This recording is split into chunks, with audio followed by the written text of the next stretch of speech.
안녕하십니까, 정영택이었습니다. 이번 동영상에서는 보상에 대해서 함께 알아보도록 하겠습니다. 보상이라고 하면 사전을 뒤집어보면 두 가지 이상 이렇게 나오는데요. 오늘 얘기와 관련되는 직간접적으로 관련되는 것 두 가지만 비교해서 살펴보도록 하겠습니다. 먼저 이제 오늘 주제와 직접 주제인 보상은 영어로는 이제 보상이라고 되어 있습니다. 이것은 기본적으로 사전적 의미를 보면 남에게 진 빚이나 남에게 받은 물건을 다시 돌려주는 것, 갚아주는 것을 의미하고요. 또 다른 하나는 어떤 행위라든지 어떤 물건에 대해서 받았다. 그러면 그 대가로 이제 갚아주는 것, 그런 의미가 있습니다. 그래서 심리학에서는 어떤 행위를 하게 하거나 또는 이제 학생들로 하여금 학습 분위기를 이제 조성하게 하기 위해서 사람이나 동물에게 주는 물질이나 칭찬, 이런 걸 이제 보상이라고 하는 거죠. 원하는 이제 행동을 하기 위해서 주어지는 어떤 물질이나 칭찬, 이걸 이제 보상이라고 한다는 거죠, 심리학에서는. 요게 이제 오늘 저희들이 이제 얘기하고자 하는 그 주제의 의미입니다.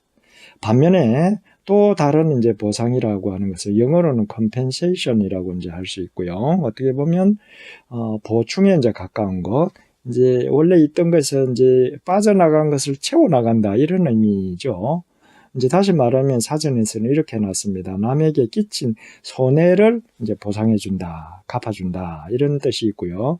법률적으로는 국가나 지방자치단체가 적법한 절차, 방법을 통해서 국민이나 주민에게 가한 재산상의 손실, 특히 이제 토지 같은 거죠. 토지를 이제 도로라든지 어떤 공공건물을 짓기 위해서 수용을 하게 될 경우에 보상을 해주잖아요. 그런 겁니다. 뺏어온 만큼 이제 채워준다라는 이런 의미가 되는 거죠. 그래서 심리학에서는 내가 부족한 부분, 열등한 부분을 다른 걸로서 이제 메꾼다, 이런 의미가 있게 됩니다. 그래서 이런 의미에서의 보상은 오늘 말씀드리고자 하는 이 보상하고는 이제 좀 의미가 리워드라고 쓰이는 보상과는 좀 다른 의미입니다. 다시 말씀드리면 오늘 얘기하고자 하는 보상의 의미는 어떤 행위를 한 것에 대한 어떤 보답이라는 의미, 그런 의미로 쓰인다는 것을 기억하시면 좋겠습니다. 조금 더 구체적으로 살펴보도록 하겠습니다. 방금 말씀드린 보상의 개념을 조금 더 자세히 말씀드리면, 보상을 주는 사람이 원하는 행동에 대해서 그 행위를 하는 사람에게 주어지는 어떤 대가, 물론 이제 그 사람이 당연히 가치 있다라고 생각하는 거, 좋다라고 생각하는 거, 그 사람이 좋아하는 거, 이런 것들을 이제 대가로 줘야 되겠죠. 그런 것들은 이제 보상이라고 하는 겁니다. 근데 여러분들 이제 기억하셔야 될 것은, 여기서 이제 주어지는, 대가로 주어지는 어떤 물건이 되든 아니면 칭찬과 같은 비물질적인 것이든 간에, 그것이 그 자체가 보상의 의미를 갖는 것이 아니라, 그것을 받는 사람이 그걸 받음으로 해서 어떤 행동을 하게 할 경우에, 그때 비로소 이제 보상으로서의 가치, 기능을 하게 되는 것이고, 보상의 성격을 갖는다라고 할 수 있습니다. 그러니까 보상으로 주는 물건이라든지 말, 칭찬, 이런 것들이 원래 그 자체가 보상으로서의 어떤 기능을 하는 건 아니다. 받는 사람이 원하는 행동을 하게 할 때, 그때 이제 보상의 기능을 하는 것이고 성격을 갖는다라고 말씀드릴 수가 있습니다. 자, 보상은요, 사실은 우리가 삶을 사는 데 있어서 이 보상이 없으면 어쩌면 그 생명 유지에도, 생존에도 필요한 행동을 안 할 수도 있습니다. 의식주를 해결하기 위해서 여러 가지 노력을 해야 되는데, 때로는 위험을 무릅쓰고 해야만 이제 생존을 유지할 수 있잖아요. 그런 점에서 보상이 없다. 저 보상이라고 하는 것은 보상을 얻으면 기분이 좋잖아요. 그 기쁨, 즐거움이 없으면 보상을 얻기 위해서 해야 되는 어떤 어려운 행동을 피할 수가 있잖아요. 그런 점에서 보상이 없으면 어쩌면 우리 생존 자체가 불가능하다라는 점에서 굉장히 이제 중요한 기능을 한다라고 할 수 있습니다. 그래서 조금 더 구체적으로 말씀드리면 보상이라고 하는 것은 어떤 이 보상을 줌으로써 보상을 주는 사람이 원하는 행동을 하게 하는 거잖아요. 그래서 유사한 상황이 되면 그래서 보상을 받는 사람이 이렇게 행동하면 보상을 받을 수 있겠구나 하고 예상을 하게 될 경우에 보상을 받기 위한 행동을 하게 할 가능성을 높이는 것이고요. 또 두 번째 보상이 하는 기능은 어떤 보상을 받기 위해서 뭔가를 해야 되니까요.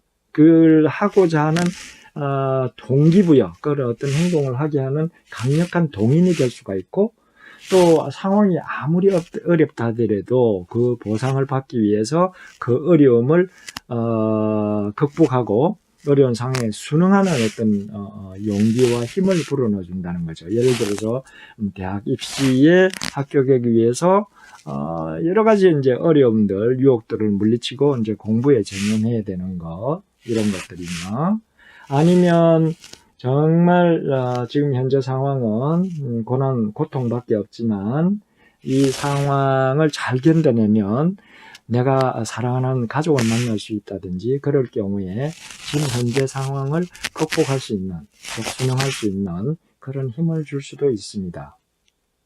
또 이 보상을 통해서 어떤 일을 성취함으로써 존중감이라든지 또는 내가 이걸 하게 되면 남한테 인정을 받는다든지 또 사랑을 받게 되는 이렇게 될 경우에 정서적인 안정감도 이제 얻게 되기 때문에 정신 건강에도 도움이 될 수가 있습니다.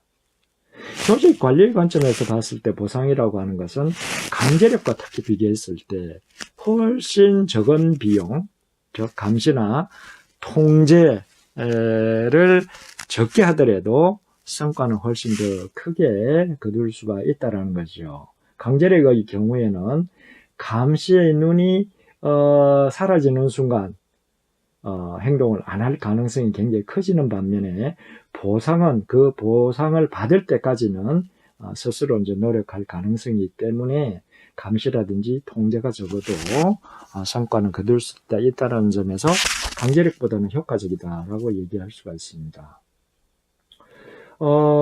이러한 보상에는 일단 물질적인 게 있을 수 있고 비물질적인 게 있을 수 있고요. 또 개인에게 주어질 수 있는 게 있고 집단에게 주어지는 게 있습니다. 그래서 개인 인센티브가 있고 집단 전체에 포상을 주는 게 있잖아요. 그런 거 생각하면 개인, 집단 구분이 가능할 겁니다. 다른 관점에서 또 구분해 볼 수 있습니다. 그 보상을 받는 사람의 어떤 욕구를 채워주느냐에 따라서 보상을 이제 구분할 수 있는데요. 이 구분 방식은 2011년에 드라이브라는 책을 쓴 다니엘 핑크의 구분 방식입니다. 다니엘 핑크에 의하면 보상은 다음 세 가지 중 하나의 욕구를 이제 충족시켜 주는 것이라고 얘기를 했는데요. 첫 번째는 생존과 안전에 대한 가장 기본적인 마슬로가 얘기한 인간 욕구 5단계 스레에서 첫 번째, 두 번째에 해당되는 생존과 안전에 대한 생리적 욕구를 채워주는 것이 있고요. 또 하나는 이제 외적인 보상 그 자체를 만족시켜주는 것이 있다라고 해요.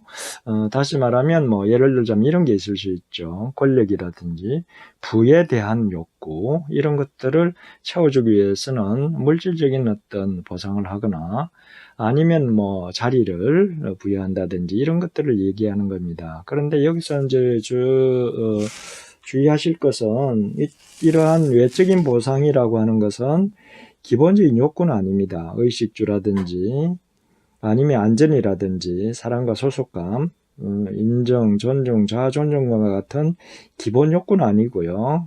어쩌면 욕망 또는 영어로는 이제 디자이어에 가까운 그런 것이라고 할 수 있습니다. 다시 말하면 이게 없더라도 사람이 죽는 것은 아니라는 것이고 그런 사회적으로도 문제가 없을 수 있지만 이러한 욕망을 가진 사람들에게는 이게 굉장히 중요할 수가 있겠죠. 그래서 이게 채워지지 않으면 왜곡된 비뚤어진 행동을 할 가능성이 이제 큰 것입니다.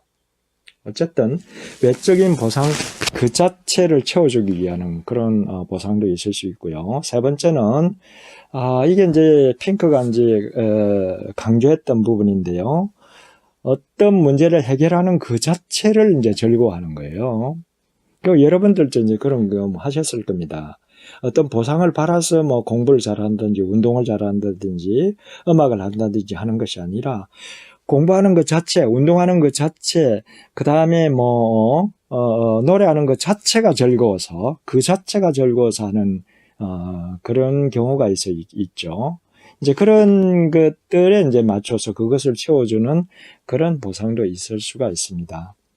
그래서 이제 핑크가 이제 얘기하고자 했던 것은 어차피 현대사회 물질적인 풍요가 보장되는 현대사회에서는 생존이나 안전에 대한 어떤 기본 요건은 어느 정도 채워졌기 때문에, 즉 물질적 보상이라고 하는 것은 사실은 어느 정도 다 채워졌기 때문에, 물질적인 요건은요.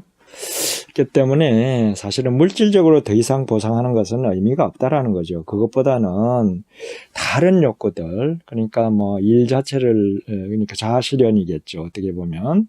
아니면 사랑과 소속감이라든지, 아니면 인정과 존중감, 이런 것을 채워주는 그런 정신적 보상이 훨씬 더 강력한 동기부여가 된다는 걸 이제 강조를 한 것입니다.